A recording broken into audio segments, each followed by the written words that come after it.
What's up guys, Stealthy here, back with another video for you guys. Today we've got a fun little deck here called Monkey Business, as I call it. I'm sure there's plenty of different iterations of it, but this deck likes to obviously utilize Hitmonkey, playing him on the final turn, because you get +2 power for every other card you play that turn. And so in order to capitalize on that, we're running a bunch of zero cost cards, so Wasp and Yellow Jacket, and then Thor's Hammer once we get Thor down. Then on turn 5, we can drop the Jane Foster to draw all zero cost cards from our deck. So ideally, we've got Hitmonkey in hand. In turn 5, we drop Jane Foster. We're drawing Wasp, Yellow Jacket, and the Hammer, Mjolnir. And then our turn 6 can be Hitmonkey, a bunch of zero drops. Maybe even Kitty Pryde if we've buffed her up. If we've got an Elsa Bloodstone down, every time we fill the lane, we're getting +3 power. And we're just making a crazy large monkey on our final turn. Mysterio, obviously, he comes down and there is 3 different Mysterios. Then we have Bast. So it's setting the power of all of our cards in our hand to 3. So that's great for jump starting our Kitty Pryde. It buffs our free Wasp and Yellow Jacket. Jump starts our Angela, our Bishop. Our Mysterios, instead of just having one 4-powered Mysterio, you get 3 3-powered Mysterios. So Bast is great. The only card that you don't want to play Bast into is Jane Foster, and obviously Thor if possible, but the -1 power to Thor isn't that big of a deal. The only time you really don't want to play Bast is if Jane Foster's in hand. But other than that, you're fine with just dropping Bast right away. So this is kind of the basic idea of the deck, guys. Kind of jump into some games. You can see it in action. It's a really fun deck and I recommend it. So let's hop into it. So our first match is up against Eric. We see a Quinjet avatar. So the +1 energy isn't that beneficial for us. We would have liked to have that on turn 2. Because we're not going to play Mysterio now. We're not going to play Yellow Jacket. Because Mysterio is 2 cost for 3 plays. Definitely saving that for at least after Bishop, and is great for the final turn with Monkey.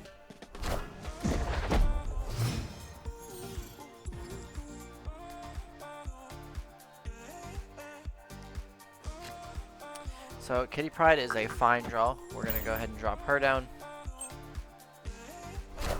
It's very weird that we see our opponent move the Nightcrawler ahead of time.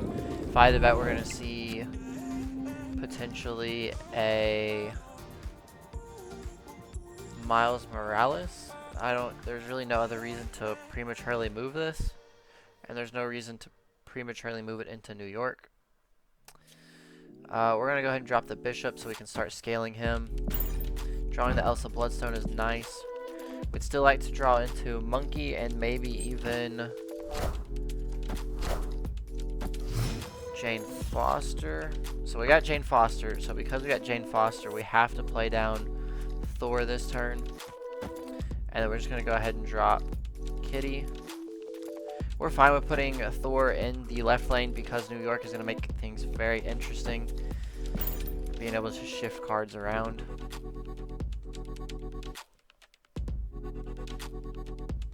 It might have even been better for us to have played him right, just to have that potential. Face the might of Asgard. Mjolnir. Our opponent playing the Strange in New York.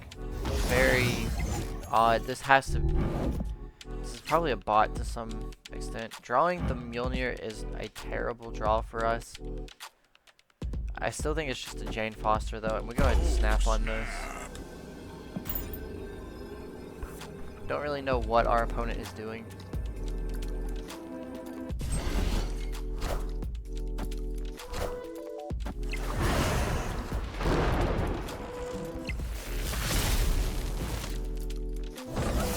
Draw Monkey, that would be very beneficial for us. So we do draw Hitmonkey, so now we have to decide how we want to do this. It's definitely going to be the Mysterio and the Hitmonkey. That's 5 alone. Then it's the Kitty Pryde and all 3 zero drops. So we have to decide which 2 lanes we want to win. Because our opponent can't move things left, I think we look to win out left and right. So we're gonna put the Mysterio right. We're gonna put the monkey right because they can move things to the right. The yellow jacket is basically just a free play, which instead we're gonna do the kitty pride there. We need to back this up. We need to go yellow jacket first, then Mysterio, kitty pride. So one of the Mysterios will go here. Monkey's going right. Put the wasp right and Mjolnir mid. And this should put a ton of power right and a ton of power left for us. And our opponent just retreated. So, Victory! a good 2-cube win. The bishop was going to scale 6 more power, putting it to 10. Thor gets 6 more power. So we're adding 14 this side. Then we're losing 5. So it would have been 8, 12, 13, 14, 15, 2, 4, 6, 8. So 22. 22 right, and then we would have had plenty left. So yeah, we definitely would have won that. Good thing our opponent retreated. So let's jump into another one. Alright, our second match is up against Sacred Boost. We've got Monkey in opening hand, which is good. We've got one of our Scalers and Bishop, and then we've got Thor. It'd be nice if we could draw into Kitty Pride. Space Throne is a very limiting location for this deck. Not a big fan of that. Drawing Jane Foster is nice since we've got Thor.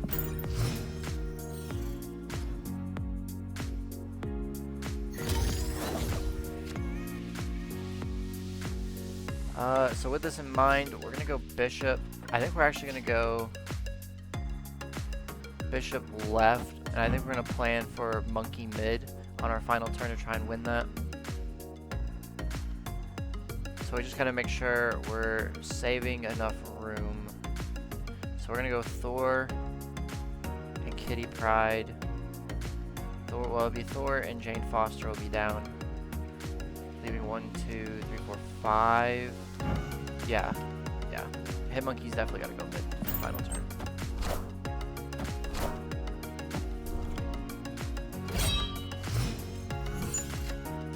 On the off chance that they have a Shang-Chi, we're going to put Thor right just so that he can be protected by the Wakanda. So that when we do use Mjolnir, he'll be at the 10 power and he'll be protected. Face the might of Asgard! Put up a Dracula mid, that's a very safe play for them.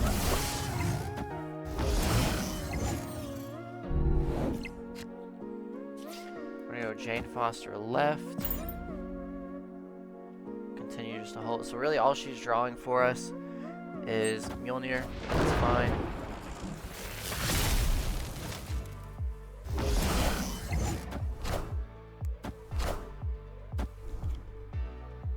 So our opponent doesn't have their Hela. They're full right, which we can win right, and I feel confident we can win mid. We could just snap on this, try and win out an extra cube. I think our opponent leaves if we snap, but I think I'm gonna go ahead and do it anyways, just because we'd like to win some more. So we know Monkey's going mid. Luke Cage can go right. Yellow Jacket will go right. We'll go Kitty, Wasp, and Mjolnir. So that's 4, 6 more is 10, 14. So we're not actually going to win right. So with that in mind, we want to actually put our most power left here. Which it could instead just be Mysterio. Our opponent just left. Okay. Victory! So, got another win. We're a +3 cubes through 2 games. Alright, for our third match, we're up against Dragon Duck. We've got Kitty Pride in our opening hand along with Bast. Drawing Jane Foster is kind of tricky because we got that Bast, and so probably not that beneficial for us to play the Bast out, so we'll just start scaling our Kitty instead. If we don't even draw into Thor, we can consider the Bast play.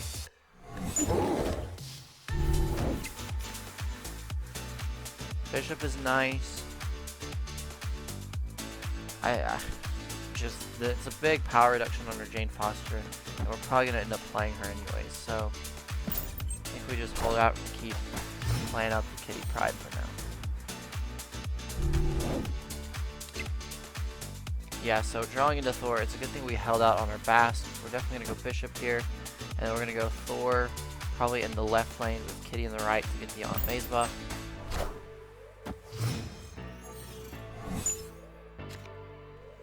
Titan doesn't really help us in any way. Drawing the Yellow Jacket kind of sucks because now Jane is only drawing Mjolnir. We would have liked for that to stay in the deck and draw something else, like Monkey, but she'll still thin the deck by a draw, so we're still going to end up playing her.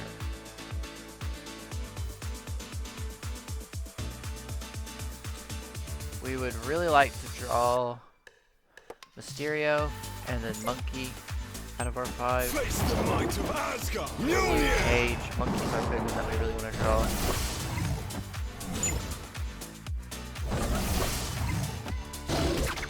So Killmonger hurts us a lot there.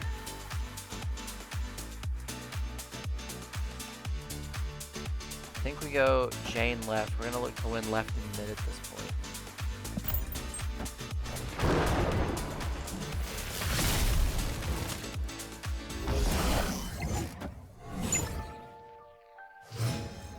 Okay, so this got very tricky here all of a sudden.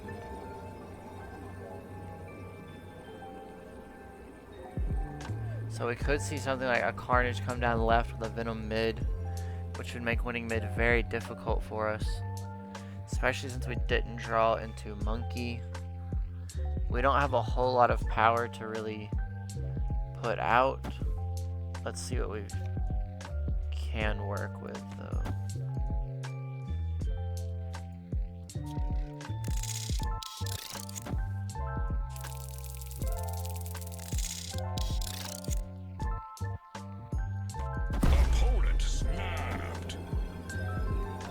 Probably not a good idea for us to stick in this one. At this point, we're looking to throw mid. We're hoping that a Nimrod going right is the only thing, so it would be 4, 5, 6, 7, 8, 9, 10, 11, 12. That would win right, and then win left. I think we stick it out, we just see what happens.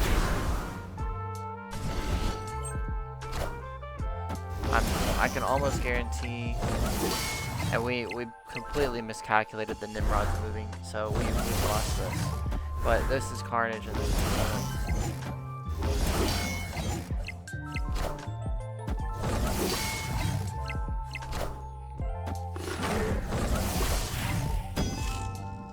Mjolnir, to me! yeah, there's the Carnage. And there's the Venom.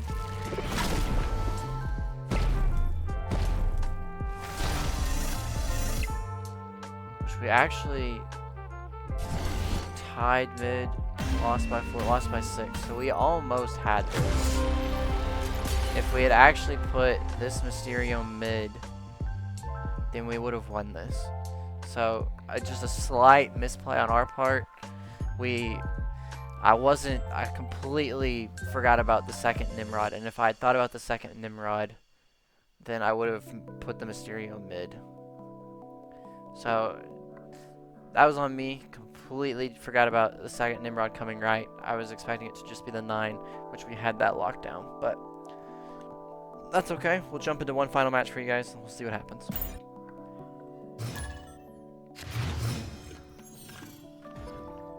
Alright, for our final match, we're up against Pain Flare. We got Elsa Bloodstone in hand. This will be the first time we're actually potentially seeing her getting used in the deck. We got the Bishop, which is nice. So yeah, we're going to go ahead and drop the Bloodstone left. We'd like to draw into Kitty Pride so we can start capitalizing on that buff if at all possible. Shuri's Lab is interesting. Our opponent snaps on it. If we can draw Kitty Pride, Shuri's Lab will be great for us. But we have to draw into Kitty Pride.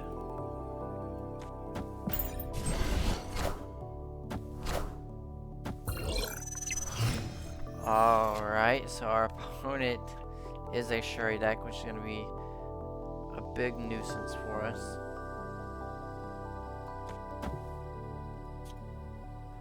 Which now we have to decide if we even want to try and win Shuri's Lab or if we want to leave it alone. I think we will go ahead and drop Thor in there. Okay, so this will become very problematic because next will just become a Red Skull and it'd be an insane amount of power, and then they can Taskmaster it, so we're hoping something can kind of go our way here.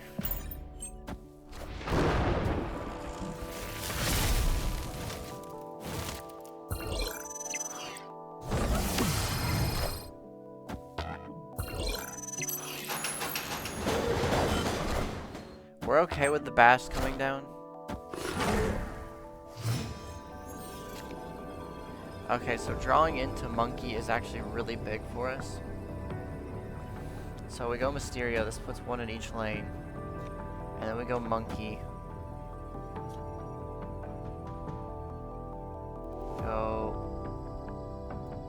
Alright, we gotta back it up. So we're going Yellow Jacket, Mysterio puts one in each lane. Monkey right. Mjolnir mid, Wasp left. It's a substantial amount of power, and I think I could be wrong in how this works, but he will be 5, 2, 4, 6, 8, 10, 12, 5, 17, doubling that to 34, I believe. Which even that at 34 only puts us at 58, and then we add 6 more. We would tie right, which I don't think our opponent would expect us to tie right. And then it's just a matter of, we'll see what happens.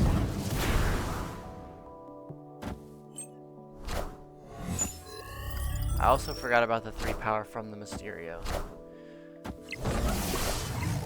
But I don't know that we have enough to win mid is going to be our issue.